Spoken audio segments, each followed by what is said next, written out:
Well, thank you, Carly. It is time for the headliner presented by Miller Lite, and it gives me great pleasure to have on the headliner today. It's Chris Chelios, the greatest American hockey player ever. Chris, thanks for joining us. Really appreciate it. Yeah, you bet. Spoken like a true Greek, Art. Thank you. Yeah, well, I've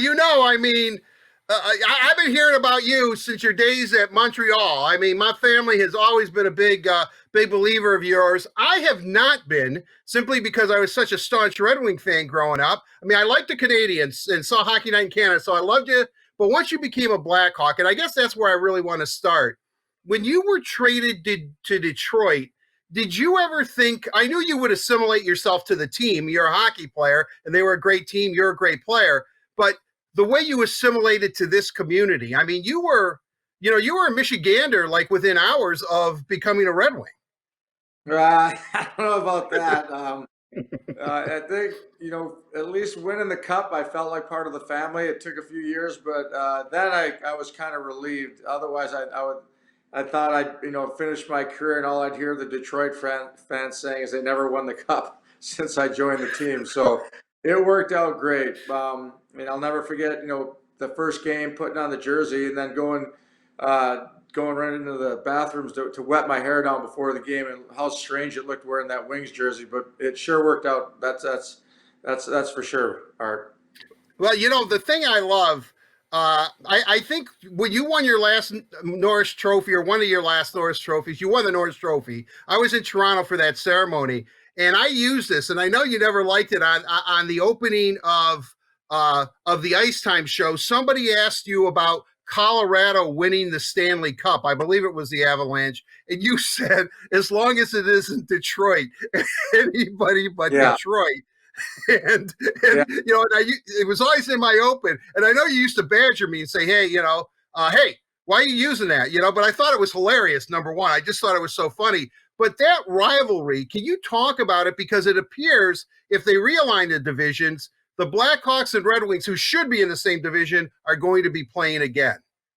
Yeah. I didn't have that feeling when I was with Montreal, because quite honestly, Detroit's team in the 80s was, they weren't much of a team. In Montreal, we had a really good team. But then when I got traded to Chicago, you kind of saw that transition of the Hawks were the stronger team, earlier in 90s. And then, of course, when Scotty took over, it just switched, and the Red Wings kind of took over. It turned into a great rivalry. So I think I put my foot in my mouth twice. Once when I said that, and then the other time was when I said I'd never play for Detroit on some Mike North interview, and that came back to bite me a bunch of times. But like I said, it all worked out. Somehow I managed to get the Chicago fans after a few years, and the Detroit fans, back on my side, and it's great. Well, it has been wonderful.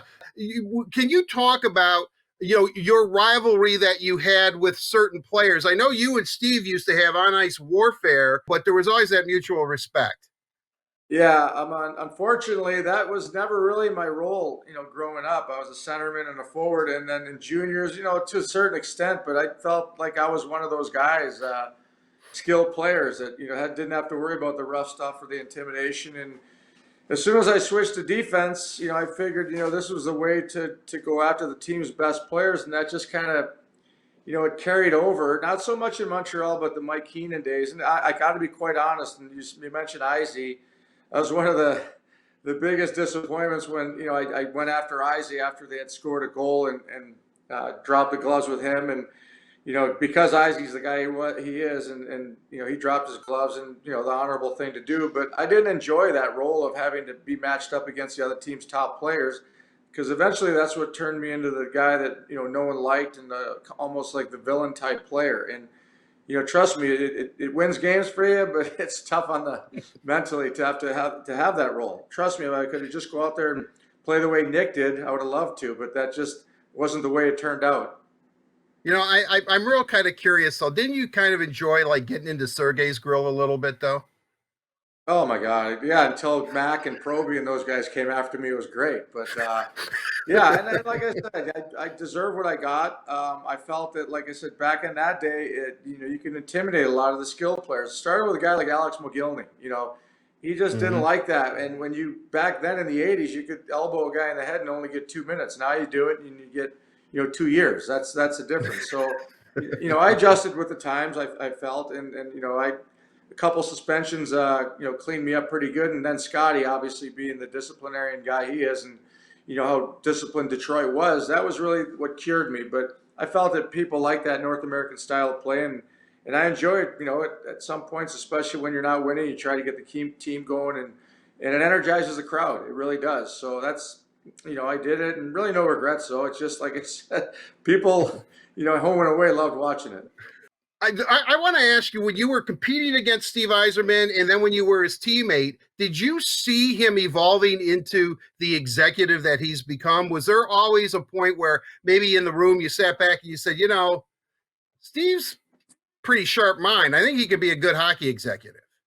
Yeah, I mean, first and foremost, I would have to say his success, whether as a player or management or GM, was his effort, his work ethic. He just today I still don't understand how he does it. He's 24/7 thinking hockey. He's always working and he's busy, and the same as he played. And I think I look back to his Hall of Fame speech when he said he didn't feel that he was a leader, initially. And then, I mean, understandably so. He started at 18. I think he was the captain either his first or second year of the Wings, and that's a big load on a guy's shoulders to carry. And he didn't have the leaders and the guys that I had, the Bob Gaineys, the Larry Robinsons, to transform into which eventually I felt I fell into that role, but by no means was I ready in Montreal, and even Chicago. I wasn't quite ready for that. So a credit to him for how he started and what he eventually ended up being the one of the best leaders there wasn't in teams.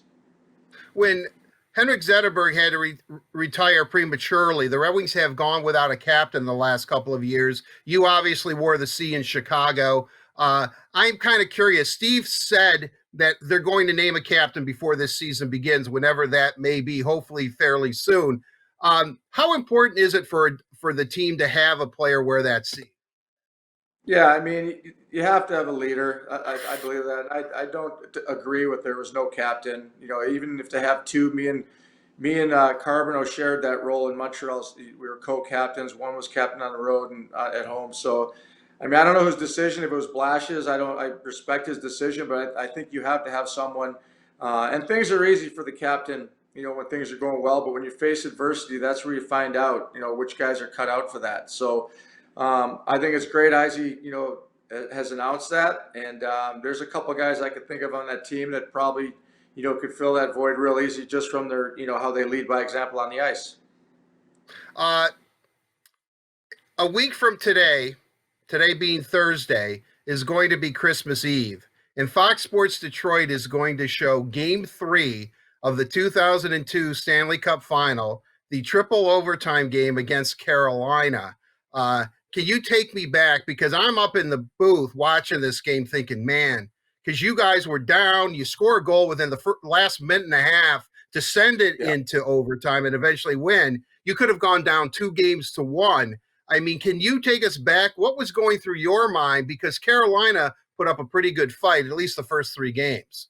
Yeah, they beat us that first game, and that automatically switched the pressure on us. Their mindset, now there's no pressure on Game 2. We ended up winning Game 2, and then Game 3 on that triple overtime goal.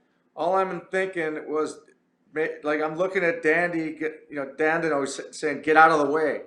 And that's, I believe, jumped out of the way. Was it Iggy that got the goal? Yes, it was. It was Igor. Yep. Yeah, so I'm on the bench, and all I can see is Iggy shooting it at that empty net, and the only one in the way was Dandy, and he jumped out of the way, thank God. But what a game that was, and a turning point, obviously, of that series to go on and for us to win the Stanley Cup. So yeah, it's touch and go, and obviously, we were favored to win, but you look back at that first series against Vancouver, and anything can happen. So it was great. It was a great moment.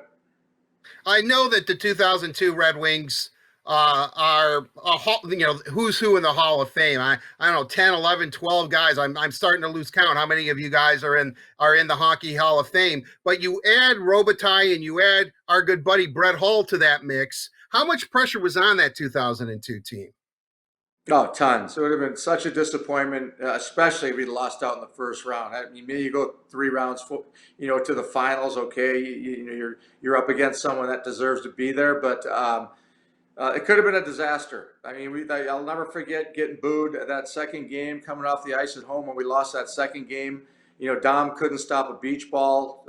Nothing went right, and then that goal Nick scored from center ice, the third game, or maybe it was a fourth game, but that Cloutier, we looked at his interview after, and half of the team was watching it, and we said to ourselves, "This guy's done." And sure as hell, Dom outplayed him and outplayed everybody else the rest of the time. And then Holly, what a series he had. He got a hat trick that one game, and then obviously Luke, contributing throughout the playoffs also. Yeah, but man, it's a good thing we did that because I had never been on a team with that much talent and expectations ever in the NHL. The way the financial structure is now in a hard cap league, do you think there'll ever be a team that'll ever come close to the 2002 Red Wings as far as roster Hall of Famers, or is that, hey, keep looking at the 2002 Red Wings because you're never going to see that again? I mean, I would say no, but in saying that, if a team struggles, for years and then all of a sudden builds a dynasty, kind of like the Blackhawks did, and I think Detroit was a different thing. That Scotty came in, they signed a bunch of free agents. That Sergey had come a little later, made some really good draft picks, but a lot of good trades by Kenny Holland, and they had the right chemistry. Where Chicago, they got those high picks for 3-4 years in a row, meaning Tays, Kane, Seabrook, Keith, and when you get guys like that, look what happened to them. It's just they build it out. They're in the same spot Detroit was a few years back. They call it a youth movement, call it a rebuild, call it what you want, but at least they got the cups to show that maybe they did hang on to some guys a little longer. Maybe Kenny did the same thing, but you feel obligated to those players, and the reward is you got to, they get long-term contracts, and that's just the nature of the beast. But you look back, it was well worth it, and now how long it takes for Detroit to come back, how long it takes for Chicago to come back remains to be seen. But for sure, Izzy and Drapes, all those guys, they're going to do their best to turn it around quick. I know that you're based in Chicago now, an ambassador for the Blackhawks, and but do you get back? I know no one's going anywhere right now, but I mean, do you come back to Detroit? Do you like to visit? I know you have a lot of buddies here. Yeah, I mean, it's just tough, especially with the COVID thing. People don't want to travel. People don't want to get together, and that's really the only reason why I haven't been back to Detroit as much as I would have. Like you mentioned, but I was there for 20 years. Raised my kids there basically. So yeah, we keep in touch. When this craziness is over, hopefully get back there again and spend some time in Charlevoix and Northern Michigan because I always enjoyed that during the summers. And yeah, but for now, the biggest reason I came back to Chicago was my family. My mom, my dad passed, so I can't imagine being in your 80s and having no one around. So it's been great, seeing her twice a week, 3 times a week sometimes, and I got new grandkids, so we're close to them. So that part was the most important factor in making the decision to come back here. And luckily, Chicago, the way I left them, they allowed me to come back with Rocky Wirtz and John McDonough. So again, I do miss Detroit a lot. It was so great there, and so many great people. Well, Chris, I know that feeling when my dad passed. You got to take care of mom. I understand that completely. And it's always great catching up with you. I can't believe that I've gone from absolutely can't standing you to you being one of my all-time favorite people. It's funny how how that works out.